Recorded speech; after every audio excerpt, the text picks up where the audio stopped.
નમસ્કાર દર્શક મિત્રો, સમાચારમાં વાત કરીએ તો બાબા મહાકાલની નગરીમાં એક સાથે 1500 ડમરૂ વગાડીને વર્લ્ડ રેકોર્ડ સ્થાપિત કરાયો છે। અવંતિકા શહેર ભગવાન ભોલેનાથના પ્રિય સંગીત વાદ્ય ડમરૂના નાદથી ગૂંજી ઉઠ્યું હતું। ઉજ્જૈનમાં ડમરૂ રમીને 1500 ખેલાડીઓએ federation of Indian association New York દ્વારા રમવામાં આવે 488 ડમરૂનો રેકોર્ડ તોડ્યો છે। મુખ્યમંત્રી ડોક્ટર મોહન યાદવની પહેલ પર ઉજ્જૈને ડમરૂ વગાડવાનો વર્લ્ડ રેકોર્ડ બનાવ્યો। ગિનેસ બુક ઓફ વર્લ્ડ રેકોર્ડના સંપાદક ઋષિનાથે ડમરૂ વગાડવાના વર્લ્ડ રેકોર્ડનું પ્રમાણપત્ર આપ્યું હતું।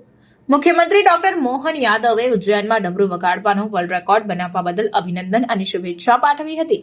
તમને જણાવી દઈએ કે 25 ગ્રુપના 1500 ડમરૂ વાદકોએ ભસ્મ આરતીની ધૂન પર ડમરૂ વગાડીને ભગવાન મહાકાલની સ્તુતિ કરી હતી। 1500 કલાકારોએ એક સાથે મળીને Guinness book of world record બનાવ્યો હતો। આખું ઉજ્જૈન શહેર ડમરૂના નાદથી ગૂંજી ઉઠ્યું હતું। મહાકાલ મહાલોકની સામે શક્તિ પર એક અદ્ભુત અનોખા કાર્યક્રમમાં ભગવા વસ્ત્રોમાં ડમરૂ ખેલાડીઓની મનમોહક રજૂઆતે સૌને ભાવુક કર્યા હતા।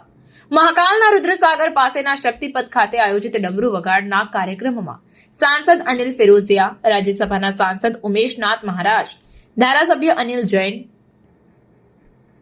ધારાસભ્ય સતીશ માલવિયા, મેયર મુકેશ તટવાલ, રાજેશ સિંહ કુશવાહા, નરેશ શર્મા, પૂજારી આશીષ શર્મા, પૂજારી પ્રદીપ ગુરુ, લોક અને divisional commissioner Sanjay Gupta, police મહાનિરીક્ષક સંતોષ કુમાર સિંહ, કલેક્ટર નીરજ કુમાર સિંહ, પોલીસ અધિક્ષક પ્રદીપ શર્મા, મંદિરના સંચાલક મૃણાલ મીના સહિત અન્ય જનપ્રતિનિધિઓ, સંતો અને દર્શકો ઉપસ્થિત રહ્યા હતા। ડમરૂ વગાડવાનો આ વિશ્વ વિક્રમ ઉજ્જૈનમાં જ હાંસલ થયો ન હતો। તેના માટે રાજ્યભરના ડમરૂ ખેલાડીઓ છેલ્લા 3 દિવસથી શક્તિપથ પર મહેનત કરી રહ્યા હતા।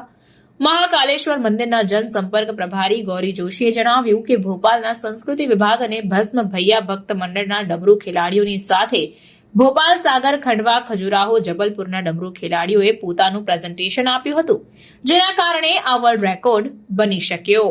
खबरों के लिए चैनल को सब्सक्राइब कीजिए। खबरों का नोटिफिकेशन पाने के लिए बेल आइकॉन को जरूर दबाएं।